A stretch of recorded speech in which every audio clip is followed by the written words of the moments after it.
Hi guys, welcome back to simply magical. ఈరోజు మన ఛానల్లో నెత్తలు చేపలతో ఇగురు ఎలా చేయాలో చూపిస్తున్నాను. పూర్తిగా ఇది మా అమ్మ చేసిన స్టైల్లోనే చేసి చూపిస్తున్నాను.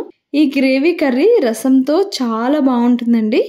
సో రెసిపీలోకి వెళ్ళిపోదామా. ముందుగా నత్తలని నీట్గా క్లీన్ చేయించుకోండి. బయటనే నేను క్లీన్ చేయించుకొని ఇంటికి తీసుకున్నాను.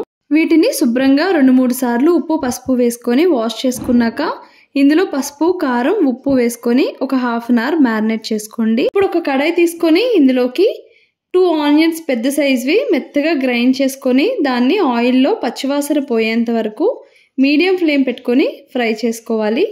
ఇందులో మీ రుచికి సరిపడినంత సాల్ట్ పసుపు కూడా వేసుకొని ఫ్రై చేసుకోండి. ఆనియన్ పేస్ట్ని పచ్చివాసన పోయేంత వరకు కుక్ చేసుకోవాలి. అప్పుడే కర్రీకి టేస్ట్ వస్తుంది. ఇందులోకి ఒక రెబ్బ కరివేపాకు కూడా వేసుకొని ఫ్రై చేసుకోవాలి. చేపల కూరల్లోకి కరివేపాకు చాలా రుచినిస్తుంది. సో తప్పకుండా కరివేపాకుతోనే కుక్ చేసుకోండి. ఇప్పుడు ఇందులోకి 2 టేబుల్ స్పూన్స్ జింజర్ గార్లిక్ పేస్ట్ని వేసుకోవాలి. ఇలా కడాయిని పట్టుకొని వదిలేంత వరకు ఫ్రై చేసుకోండి. అప్పుడే టేస్ట్ బాగుంటుంది. ఇప్పుడు ఇందులోకి 3 మీడియం సైజ్ టమాటోస్ని మెత్తగా ప్యూరీలాగా గ్రైండ్ చేసుకొని టమాటో పేస్ట్లో పచ్చివాసన పోయేంత వరకు ఫ్రై చేసుకోండి. మంచి ఫ్లేవర్ఫుల్ స్మెల్ వచ్చేంత వరకు కుక్ చేసుకొని ఇలా మూత పెట్టుకుంటే మెత్తగా కుక్ అయిపోద్ది.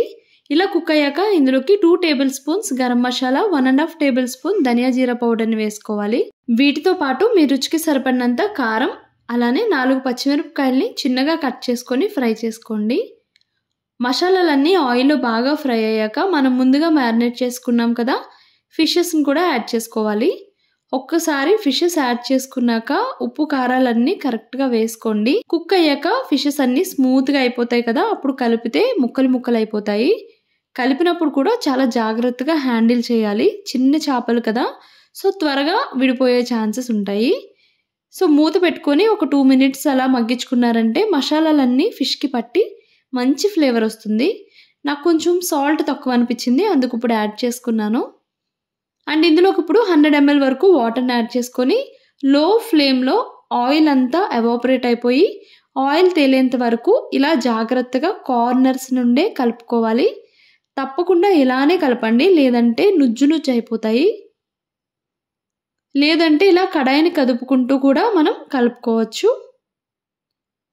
సో చూసారు కదా, సైడ్స్ వాటర్ అంతా కిందకి వెళ్ళి కుక్ అవ్వడానికి ఇలా గ్యాప్స్ ఇచ్చుకుంటూ కలుపుకోండి.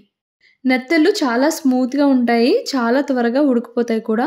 సో లాస్ట్లో ఇలా కరివేపాకు వేసుకొని స్టవ్ ఆఫ్ చేసుకోండి. వేడి అన్నంలో నెత్తళ్ళు ఇగురు కలుపుకొని తిన్నారంటే సూపర్ ఉంటుంది. అంతేకాదు రసంతో సూపర్ ఉంటుంది. సో తప్పకుండా ట్రై చేయండి. నా వీడియో కనుక మీకు నచ్చితే please to like, share and subscribe my channel. నా లేటెస్ట్ వీడియోస్కి పక్కన ఉన్న బెల్ ఐకాన్ని క్లిక్ చేయండి. Bye bye, see you soon.